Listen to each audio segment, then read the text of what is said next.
అలసిన వారిని ఊరడించు మాటలు. మార్చి 21. పవిత్రుడైన కన్యకనుగా ఒకడే పురుషునికి అనగా క్రీస్తుకు సమర్పింపవలెనని మిమ్మల్ని ప్రధానము చేసి తిని. 2 కొరింథీ 11:2.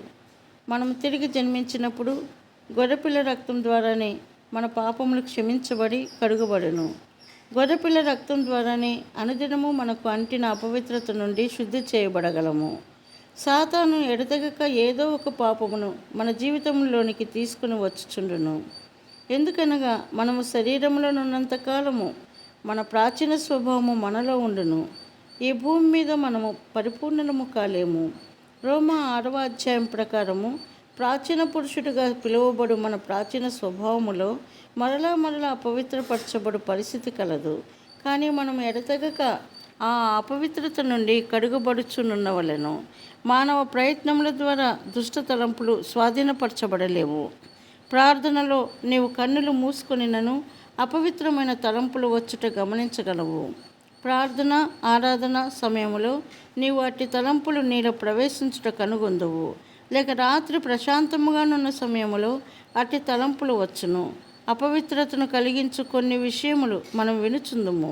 మానవ ప్రయత్నము ద్వారా అట్టి అపవిత్రత తొలగిపోదు. గొర్రెపిల్ల రక్తం ద్వారా మాత్రమే మనము కడుగబడి శుద్ధీకరించబడదుము. ప్రకటన 19:8లో మనము పెండ్లి కుమార్తె గురించి చదువుదుము. ఆమె ధరించుకొనుటకు ప్రకాశములను నిర్మలములునైన సన్నపు నార బట్టలు ఆమెకియ్యబడెను అను పదము ఆమెకు పరిశుద్ధముగా ఉండవలెనను కోరిక కలదని తెలుపుచున్నది. ఆమె విశ్వాసమును బట్టియే ఆమెకు ప్రకాశములను నిర్మలములనైన సన్నపు నార బట్టలు ఇవ్వబడెను. మనము కూడా అనుదినము కడుగబడుచుండవలెను. ఒక వ్యక్తి అపవిత్రతను గురించిన గ్రాహ్యము కలిగి ఉన్న ఎడల ప్రతిదినము సమస్తమును పరిశుద్ధముగా ఉండవలెనని కోరును. అదే విధముగా ఆత్మీయముగా మనము పరిశుద్ధముగా ఉండవలెనని కోరుకొనవలెను. మనకు అపవిత్రత కలిగినదని గ్రహించగానే విశ్వాసముతో గొర్రెపిల్ల రక్తము ద్వారా శుద్ధీకరణను కోరుకొనవలెను. మనము ఆ రక్తమును దినమునకు 1000 సార్లైనను కోరుకొనవచ్చును. ఆ గొర్రెపిల్ల మనలను నిరాకరించదు. మనము ఎన్నిసార్లు ఆయన యొద్దకు వెళ్ళినను ఆయన మనలను కడుగుటకు ఇష్టపూర్వకంగా సిద్ధముగా ఉన్నాడు. ఆయన రక్తం చేత శుద్ధి చేయబడి ఎడతెగక ఆయన వాక్యము ద్వారా కడుగబడట అనునవి గొర్రెపిల్ల వధువుగా సంఘము సిద్ధపడటకు తోడ్పడును.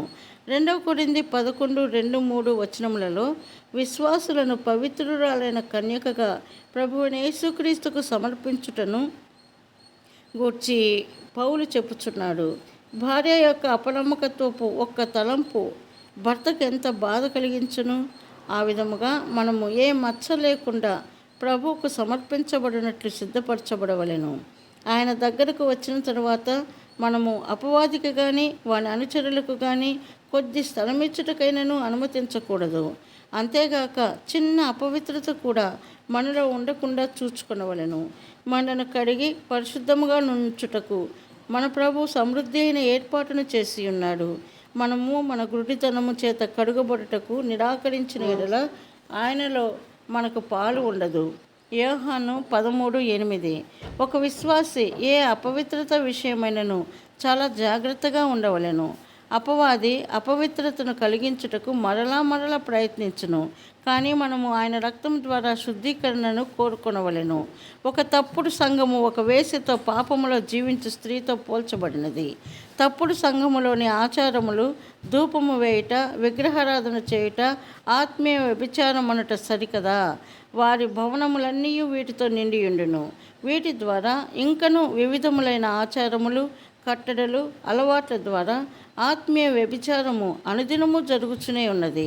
అటువంటి వారు యేసుక్రీస్తు ప్రభు యొక్క పవిత్రురాలైన కన్యకగా పిలువబడదు.